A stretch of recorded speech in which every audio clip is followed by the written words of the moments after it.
Una madre y su hija salieron juntas de la panadería a las 5 de la tarde de un viernes para ir a casa. La hija cogió la bicicleta que había dejado en la entrada y le dijo a su madre: «Tú vete directa a casa por el parque y yo daré una vuelta». Al acercarse a la casa, Linda Kingi estaba segura de que su hija ya la esperaba en la entrada. Pero Sian, para sorpresa de su madre, no estaba allí.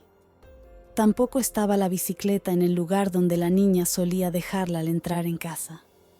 Tras permanecer un rato en la entrada sin esperar a su hija, la señora Kingi decidió que la niña se había encontrado con algunas de sus amigas por el camino y se había quedado hasta tarde con ellas. Había sucedido. En su 12º año, Sian era una chica muy independiente y sociable. Alta, morena, de ojos azules y espesa melena dorada, era conocida y querida por todos en el barrio. Así que al principio su madre no se alarmó y se dedicó tranquilamente a sus quehaceres. Si lo hubiera sabido, Barry John Watt y Belmay Faye Beck llegaron a la tranquila y limpia ciudad costera de Nusu por accidente. Viajando en su vieja camioneta por las carreteras del condado de Queensland, se detuvieron allí para almorzar y el pueblo les gustó mucho. Después de comer, condujeron en el coche durante mucho tiempo por la playa y por las calles, mirando a su alrededor con atención, hasta que finalmente se detuvieron a la sombra de los árboles de la carretera que rodeaba el parque del pueblo.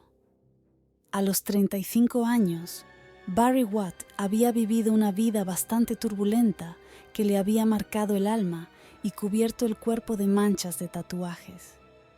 Su novia, Belmay Faye Beck, que se había convertido en su legítima esposa hacía solo un año, era 10 años mayor que él. Esta diferencia de edad, y por decirlo sin rodeos, el aspecto poco atractivo de Belmay le hicieron sentir un complejo de inferioridad desde el principio de su relación.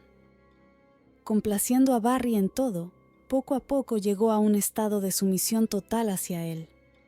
Temerosa de que la abandonara, estaba dispuesta a hacer cualquier cosa por él. Su sumisión servil llenaba a Watts de orgullo y confianza en sí mismo. Lo único que les hacía pelearse era la pasión de Watts por las colegialas. En estas riñas, él se imponía. Convenció a su novia de que si realmente le quería y quería salvar el matrimonio, debía ayudarle a liberar su desbordante agresividad. Le aseguró que una vez que tuviera relaciones sexuales con una chica inocente, no prestaría atención a mujeres extrañas. Y ahora, tras abandonar Australia Occidental con la colección de vídeos pornográficos de heroínas menores de edad de Watts, viajaron en coche a través de Melbourne hasta Gippsland. Allí, a 50 kilómetros de Brisbane, alquilaron una casita en el pueblo rural de Lowood. Gula, tras concebir la idea de dar un paseo en coche por la costa, llegó a Nusa. A pesar de que conducía, ese día Watts ya estaba bastante borracho de cerveza, cuyas latas vacías abundaban en el suelo del coche. A eso de las 3:30, mientras los niños recorrían las calles de la ciudad en grupos y en solitario de camino a casa desde el colegio, Watts le dijo a su acompañante: «Hoy es el día». Recorrieron las calles durante largo rato, buscando a una muchacha esbelta de no más de 13 años. Pero cada vez que parecía que habían identificado a la víctima, algo les impedía llevársela. Padres, amigos, transeúntes al azar. Beck dijo que estaba cansada de esta búsqueda agotadora e infructuosa y sugirió que se detuvieran a descansar. Watts se detuvo frente al parque y durante 15 minutos permanecieron sentados en el coche, discutiendo en voz baja, hasta que Watts se tensó de repente y por alguna razón exclamó en un susurro: «Ahí está, la chica de la moto, sal de ahí, rápido, detenedla, pregúntale algo».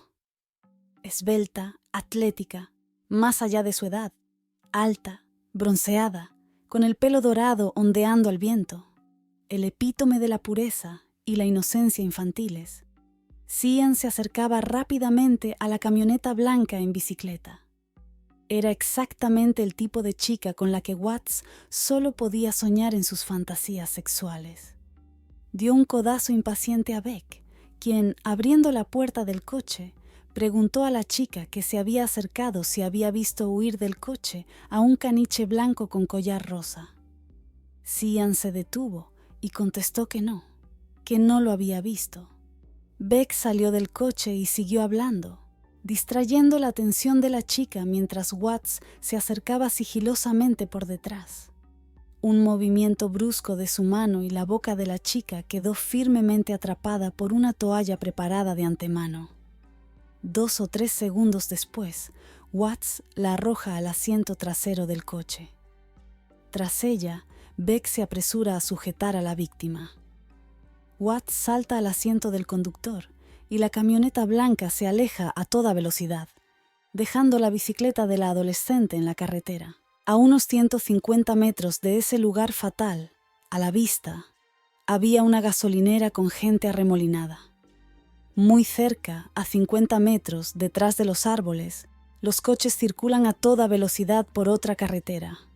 No muy lejos, en un parque, la gente paseaba.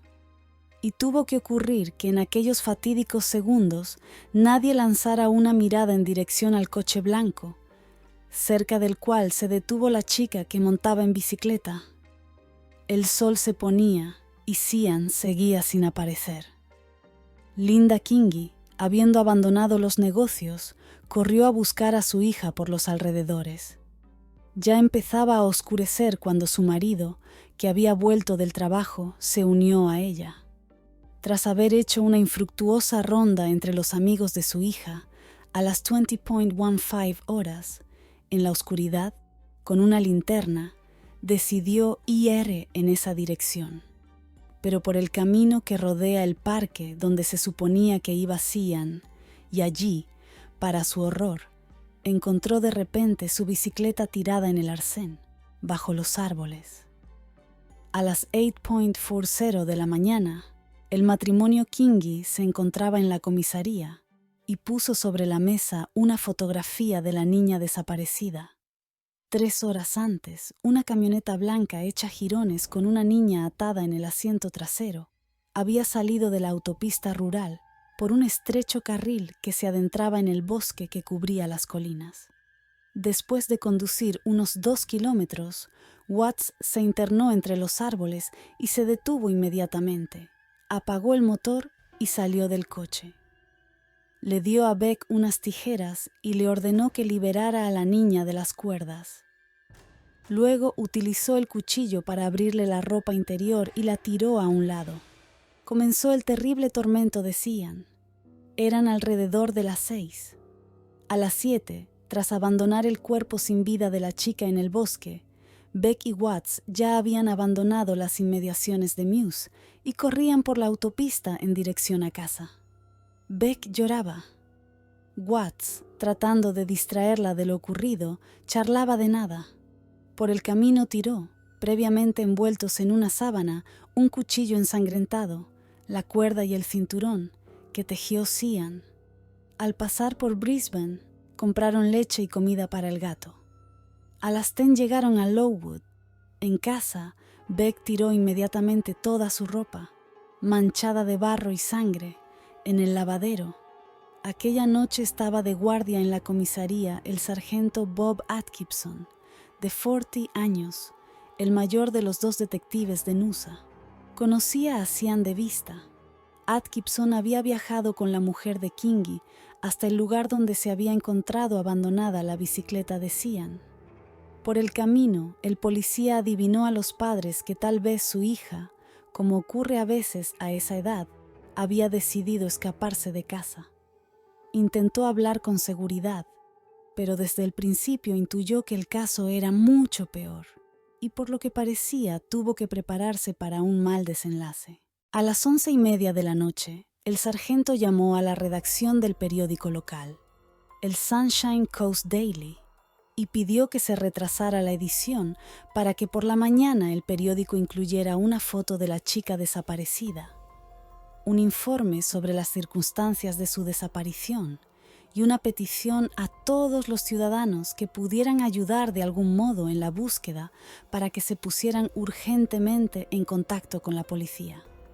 A las 5 de la mañana del sábado, la policía puso en marcha una operación a gran escala para investigar la desaparición de Cyan Book en Lowe's of Barry. Watts se levantó inusualmente temprano aquella mañana y, en primer lugar, lavó a fondo su coche, sobre todo el interior, para que no quedara ni un solo pelo de la cabeza de la desafortunada niña. Después leyó con calma y despacio la noticia de su desaparición en el periódico de la mañana. Más tarde, junto con Beck, que había vuelto de hacer la compra, vieron y escucharon la misma noticia en el telediario local. Beck dijo que estaba muy asustada por las consecuencias de lo ocurrido. Watts la tranquilizó diciéndole que no era culpa suya. Durante la noche se mostró inusualmente amable y cariñoso con su mujer. El lunes, un equipo de detectives dirigido por el sargento detective Bob Dallow, que había viajado desde Brisbane, empezó a trabajar en Noosa. Uno de cada 20 de los 15,000 habitantes de la ciudad ha acudido a la policía. Más de 700 personas comunicaron alguna información que creían que tenía algo que ver con la desaparición de la chica, y casi todas estas señales, cuando se comprobaron, no aportaron nada, excepto 2 cosas. El hecho de que, al salir de la panadería, Cyan recorriera en bicicleta la carretera que rodea el parque fue visto por mucha gente. El vehículo blanco, fuera de lugar, aparcado en esa carretera, una camioneta del 73, había sido un tema recurrente en el testimonio de muchas personas. Diferentes personas recordaban distintos detalles sobre ella. Unos se fijaban en las ruedas especiales, otros en las ventanillas ligeramente oscurecidas, en las cortinas o en el color de la tapicería interior. Algunas personas afirmaron que había una vaca acoplada al coche. Otros lo negaban, pero todos coincidían en una cosa. La camioneta Holden era blanca. Decenas de policías de paisano peinaron la ciudad. Al enterarse de todo esto por la radio, Beck se tiñó urgentemente el pelo. Al día siguiente, Watts fue a una peluquería y se cambió completamente el peinado. En ese momento no sabían que uno de los testigos se había acordado e informado al comisario jefe Alan Burke del número de su coche, Lale 429. Ni media hora después, el ordenador dio el nombre del propietario, Wilm Fay Beck. Pero eso seguía sin decirnos nada.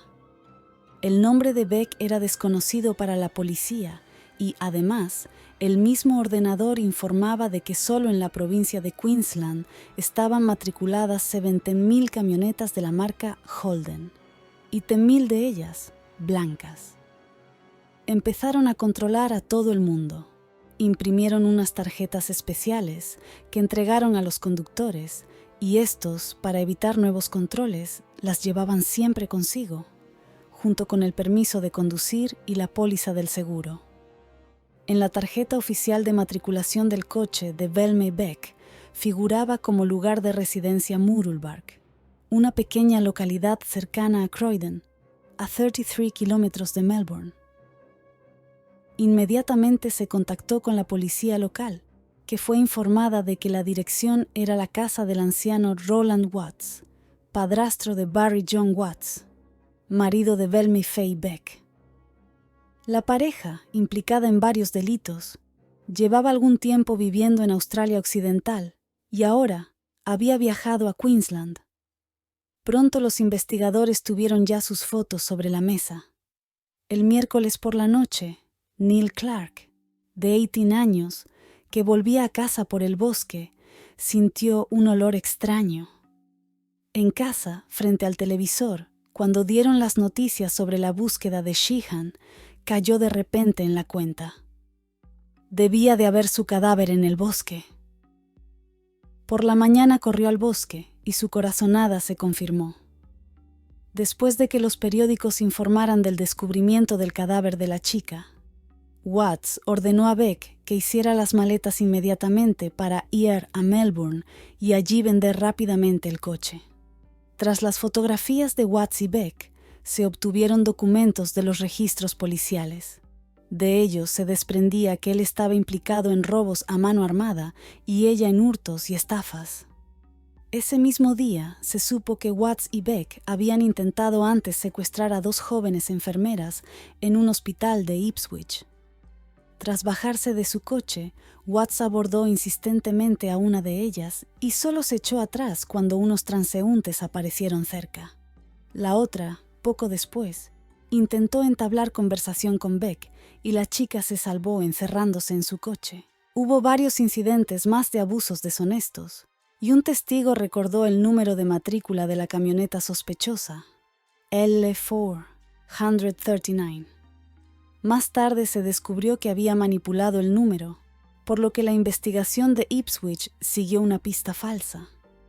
El agente no se echó atrás, se dio cuenta de que había un error en el número del vehículo y buscó otras combinaciones de números utilizando un ordenador y anuncios en los periódicos. Esto último estuvo a punto de dar con el objetivo. Un testigo se presentó y afirmó que el número de la camioneta blanca buscada era el 429, pero al mismo tiempo se empeñó en afirmar que había una F en las letras. Y ese fue un nuevo error que no llevó la investigación a ninguna parte. El caso de abuso sexual en Ipswich nunca se inició oficialmente, pero el agente Hall nunca lo olvidó. Y un día, un mes después, cuando entró en la oficina en su día libre del trabajo y como era su costumbre, estaba hojeando el feed de informes operativos, leyó la información de NUSA y de repente vio el número AL429. ¡Ahí está!, gritó con fuerza. Sobresaltando a sus colegas en la sala. ¡Ahí está, mi coche! Inmediatamente llamó a Bob Edson de Pusu, diciendo: «Creo que puedo ayudarte». Este fue el primer avance real en la búsqueda del asesino de Siankingi. Por fin, de miles de camionetas blancas a una, se había encontrado el primer rastro, aunque débil, pero aún así el primer rastro.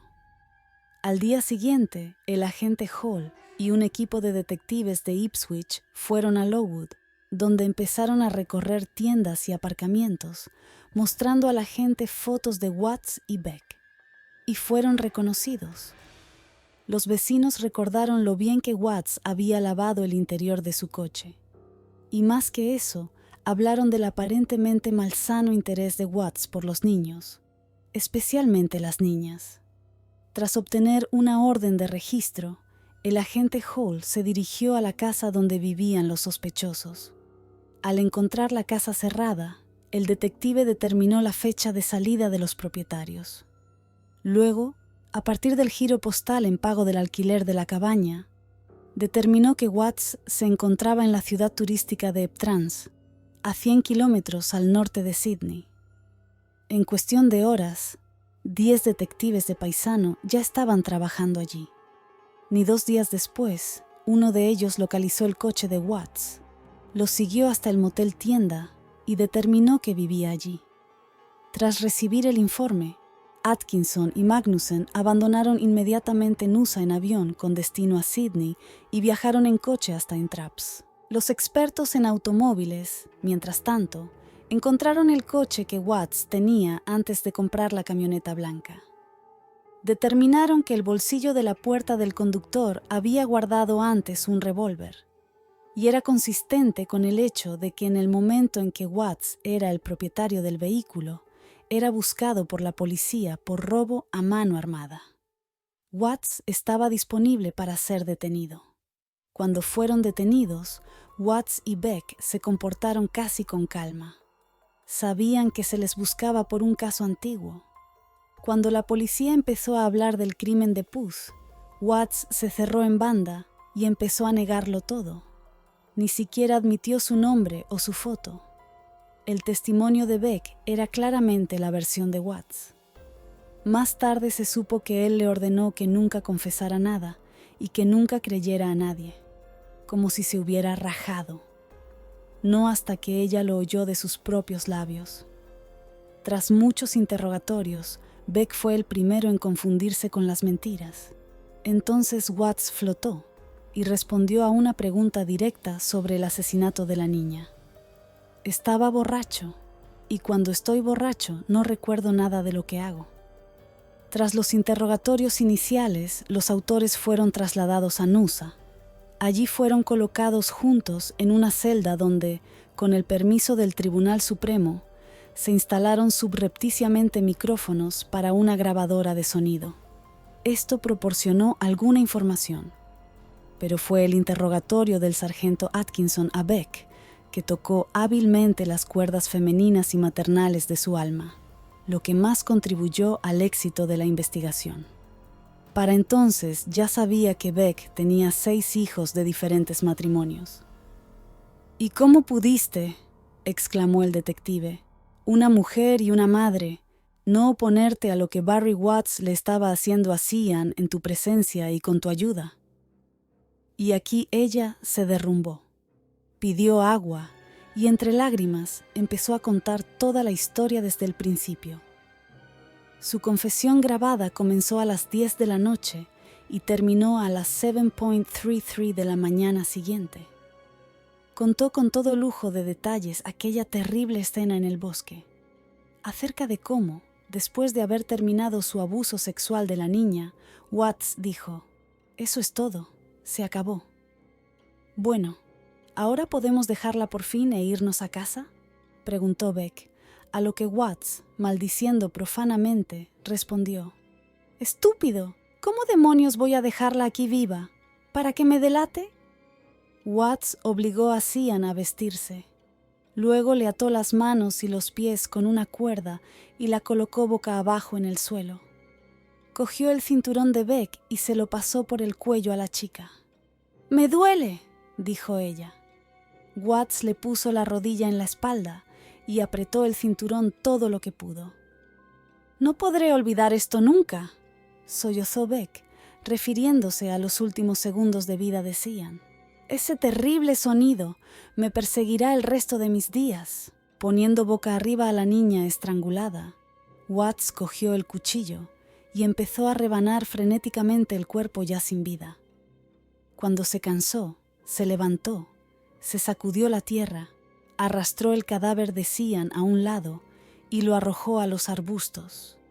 Cuando se le presentó a Watts la transcripción de este testimonio, dijo: «Son solo palabras. Tendrás que demostrar que es verdad». El agente de policía encubierto, que fue colocado junto a Watts bajo la apariencia de un compañero de prisión para obtener información adicional, sufrió una crisis nerviosa tras el final de su misión. Dimitió antes de tiempo debido a un completo quebranto de salud. «La razón principal», dijo, «es lo que aprendí y experimenté durante la investigación del asesinato de Cian Kingi». La sentencia del tribunal decía: «Velma y Beck, 3 años de prisión por secuestro, 10 años por violación, cadena perpetua por asesinato premeditado. Barry John Watts, 3 años de prisión por secuestro, 15 años por violación y cadena perpetua por asesinato premeditado». El expediente penitenciario de Watts también lleva el sello «No salir nunca».